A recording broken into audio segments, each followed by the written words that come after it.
What's up, everybody? It's D's Bro. I got a reaction. I'm about to react this. It's with Vivek. He's back over there again, right there into the Breakfast Club. And you guys remember what happened last year on Breakfast Club, somewhere around the summer.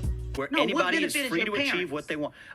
I don't know what they came to this country with not a lot of money. What benefited them was hard work and dedication. My dad faced layoffs when he was growing up at GE. Right. He went to law school at night to be able to keep his job. What did that teach me? Affirmative action benefited them? I don't think affirmative action. Man, that conversation or their whole debate was pretty dumb on their side for the Breakfast Club. These dudes just say anything out.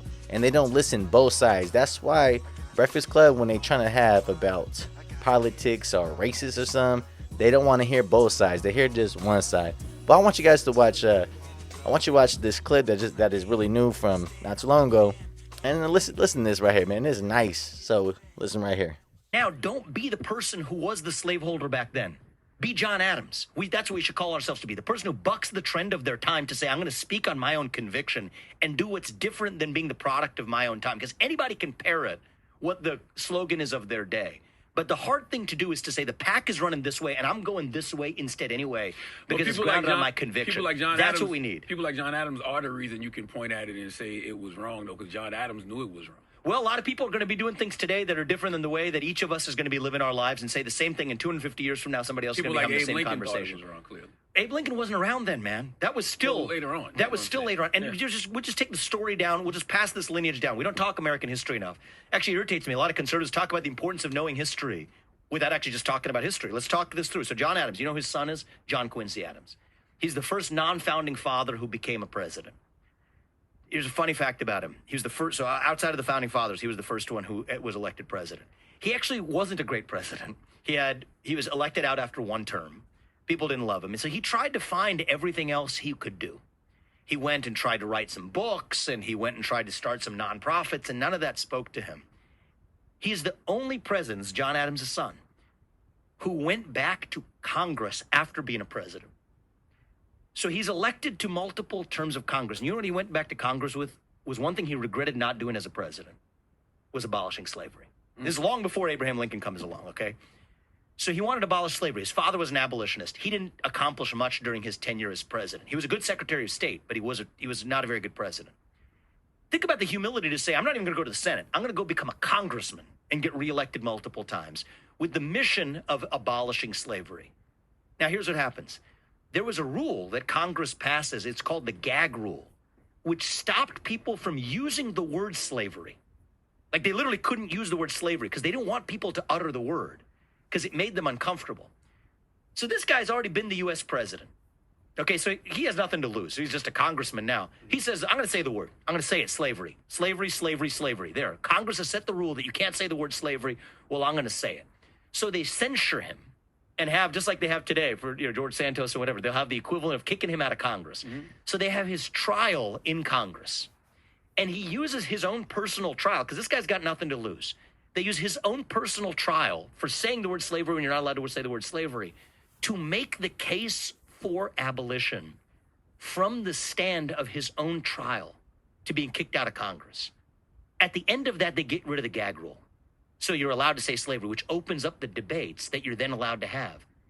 So a year later, about a year or so later, he's given a speech on the Congress floor. I mean, it's amazing. This guy with this humility. He's given a speech on the Congress floor. He has a stroke in the middle of his speech. He dies right there. He doesn't die quite yet. They take him up to the upstairs room, keep him alive for another couple days.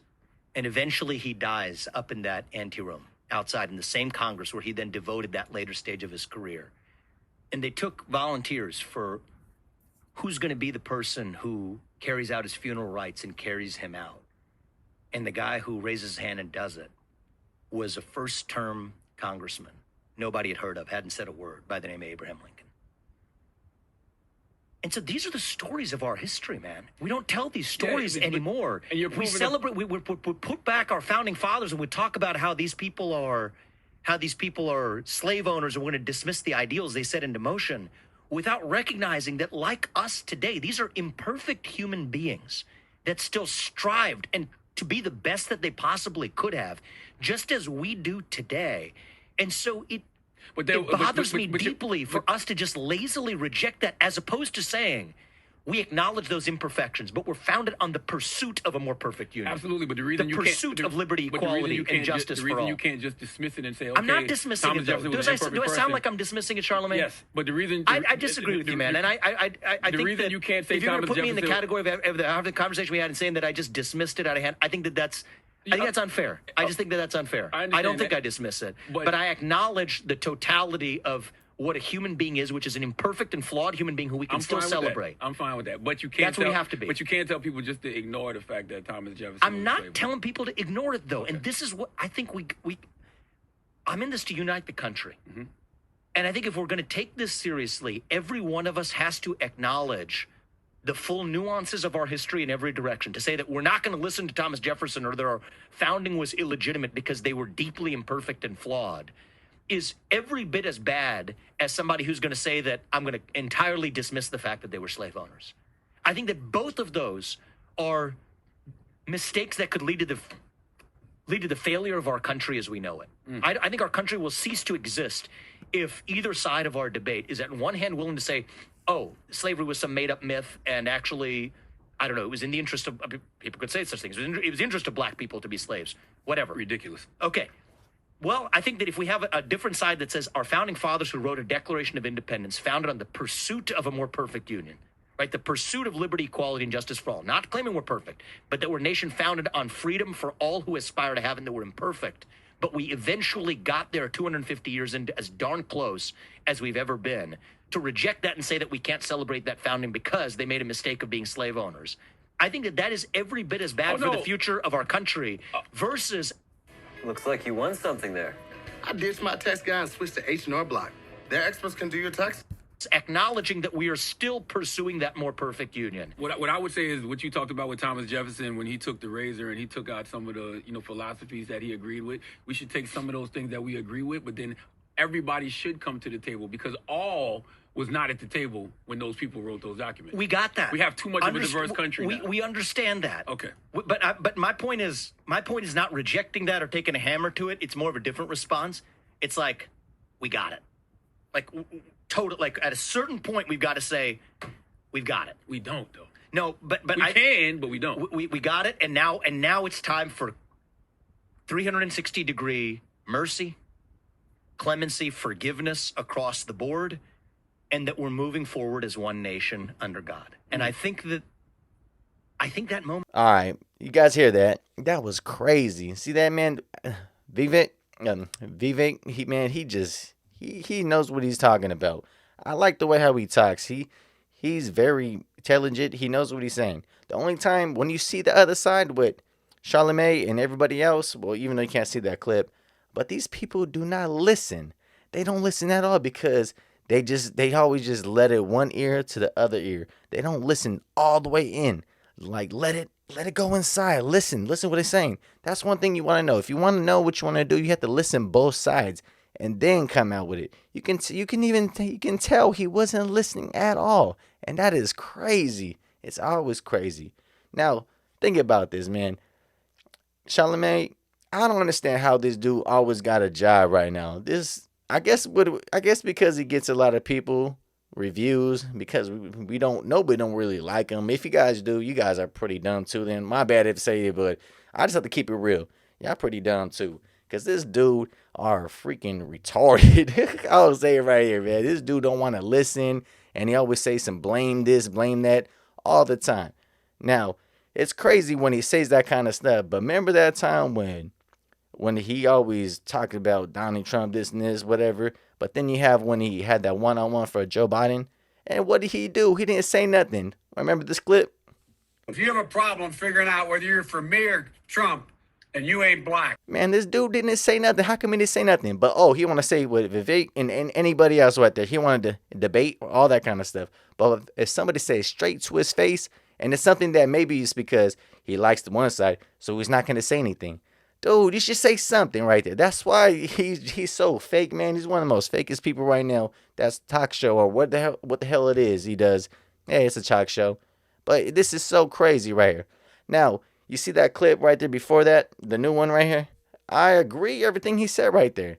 Cause look, when he was saying though, at the time when it started, of course it wasn't perfect. Nothing was. Tell me a country that when it started that it was perfect. Nobody wasn't. Of course, something comes up. New rules, new this, new that, new land, new people come over, and then they start have to adapt. Got to do this and this and this. Correct, correct. And that's why everybody want to talk about things like, no, it never didn't happen for this side or this side. Yes, it did, man. It's like I don't understand why people want to listen to this dude all the time. All he don't want to listen. He never don't want to listen. Now I'm gonna say a couple examples for me. I mean, when I talk about to him, it was about the time when they're going for the last time for the when he was talking about Joe Biden. And now just think about that. Now I went to a barbecue. It was my cousin. It was his dad. His dad. I'm from his mom's side though. But anyways, I was from his dad. They had a barbecue, and his son was my cousin. We're chilling. And one time we're just barbecuing. He just came from nowhere. He said, "Man, F Donald Trump. He's racist." And I'm like, to me, it was so random. I was like, whoa, oh snap, this is going crazy. And I just said, hey man, can I ask you a question? How was he racist? Oh man, he got so emotional, start getting all booty tickled, man. Like, oh, you don't believe he's racist? I said, I mean, I'm just asking a question. He's like, man, I should probably take you home or blah, blah, blah. I know he's making a joke, but I could tell it kind of wasn't. And I said, well, and then I said, all right, well, what about Joe Biden? That same clip I just saw right there. It's like he said, if you don't vote for him, you're not black. If you have a problem figuring out whether you're for me or Trump, and you ain't black. Oh, it was just a joke though. I'm like, oh, so it was cool from a joke? No, that's not funny. If Donald Trump said that, it'd be there for the rest of his life. People have been always crying about this. Oh, he's racist even more. Super duper racist. Super duper duper racist. And nah, not for you though. Oh, it's crazy like that. That's we don't see both sides. And then, so that's one thing right here. That's why Charlemagne and other people that don't see both sides and they just want to listen, these people are just delusional. Now, one thing, if you work hard and you do everything you're supposed to do, you're going to be where you're at. Now, I have so many examples, correct? I have, you have to work hard. You can't just blame all the time. Now, I have one that's always in my head. This is going to put two of them right now. I'm going to say one with my grandpa. My grandpa, he was really, really young, okay? Now, he's half Mexican, half Filipino. Everybody in my mom's side, everybody's half Mexican, half Filipino. I'm a quarter Filipino. So half Mexican, a quarter white. But anyways, my grandpa used to tell me the story. He was 8 years old, and his Nino, he bought him a bicycle. And he said, hey, you can always ride your bike anytime you want to. But first you do that, you have to work, because his Nino used to have a farm, and he used to do a lot of things with it. So he said, all right. So he's 8, 9 years old. And one day he didn't go to his chores or whatever he's supposed to do. So when he came back home, his Nina was pissed at him. He said, I told you, he's supposed to work first, but he's speaking because he's Filipino, his different kind of accent. I'm not his accent, his tongue he has, because he's Ilocano. He started like cussing at him in Ilocano or talking to him Ilocano and pissed off at him. And then he just took his bike. He said, if I bought it, then I could throw it away. He just put it and throw it inside the river. I'm like, man. And he said, yep, look what happened now. You should have keep doing it. You should have keep doing your chores. I'm like, snap. See, that's why people don't think about that kind of stuff now. The people don't like working hard no more. They want everything so easy about that.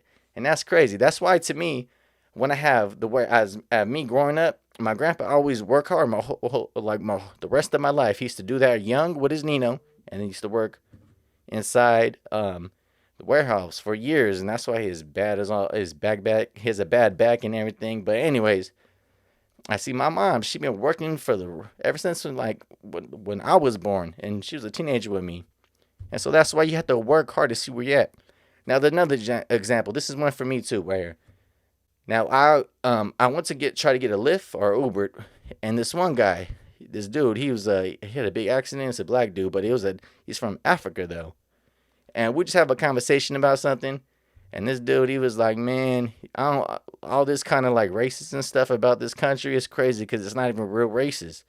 He's like, to me, I don't like those people that always blaming this and blaming that. I just, like me, I have 3 jobs. He said, I got 2 jobs, and my other job right here, I Lyft or Uber. I forgot which one it was. And to me, I just keep pushing. It's like exactly if you have that right thing inside of you, if you want to just keep pushing yourself, you're gonna be what you want to be at. But if you always stop or complain or blaming and crying racist or all this all the time, how are you gonna get better for yourself? You're gonna be 50, 60 years old, just crying more with no friends, or probably other friends, with both of y'all just blaming about nothing. Like, oh, can you please can you give me the remote? No, why y'all gotta give a remote? I was like, damn, it's gonna be irritating. So I'm telling you, man, stop trying to talk about races. Stop talking about this and this and this. You just have to push yourself by yourself, and don't think about anything else, man. If somebody say something bad to you, what are you gonna do? Oh, it touched me in a spot that I can't believe nothing. And it's like, nah, man, just like let it go. Look, man, I have my injury. This is what happened. I went to the grocery store earlier. Injury, okay. Now I was like, I have my right hand is messed up. I was trying to get, what was I trying to get? Some groceries. Oh yeah, I was looking about like this soda thing right here, right? And there was some white dude, and then she was looking at me, and then like he said a hella rude though. He was all something. He was like, he said like he was saying like a smirk about me, about my injury. And then the way he said it though, I didn't really like it. And he was like, yeah, are you okay or something? Did something happen? Like, oh, did you have a car accident? But the way he said it though, it was like rude. But the only thing I said, yeah, man, I did. I just keep pushing. So, oh, blah, blah, blah. He's still like, yeah, I know that when he first started trying to say it, how come you talk? Oh, that's what he said. How come you talk like that? You had an injury? Oh, you got a car accident? But the way he said it, it was rude. But to me, I'm like, dude, yeah, I did. So I just let it go. He just keep talking. 2 people came to me, like this mom and a daughter. She was just saying, hey, what do you think about this? Dum dum dum. She's like, man, because he said something rude to me. They're like some Mexican people, and I was like, man, to me, he's dumb. I don't want to talk no dumb people. That's just gonna mess up my day. Just to like, it's gonna just be waste of time right there to have a disagreement or argue with this dude that is dumb. Like, you know what I'm saying? I'm not gonna argue with somebody like that. So that's why you have those people right there, Breakfast Club and all that kind of stuff. I know they do it because this is where you do debates and everything, but it's hard to have conversation with those dumb people. So I'll say, if y'all see those people that don't want to listen to that kind of stuff, just don't like debate, or don't do something like, don't believe that stuff. Just push yourself. And you know, nothing is not perfect, man. But I'm telling you, everything's getting better. Just, I believe it. You can do it. All right, man. So hit me in the comments. Tell me what you think. Like, subscribe, show love. Do you believe what he said or she said or whatever, man? They be awesome. All right, hit me in the comments. Peace.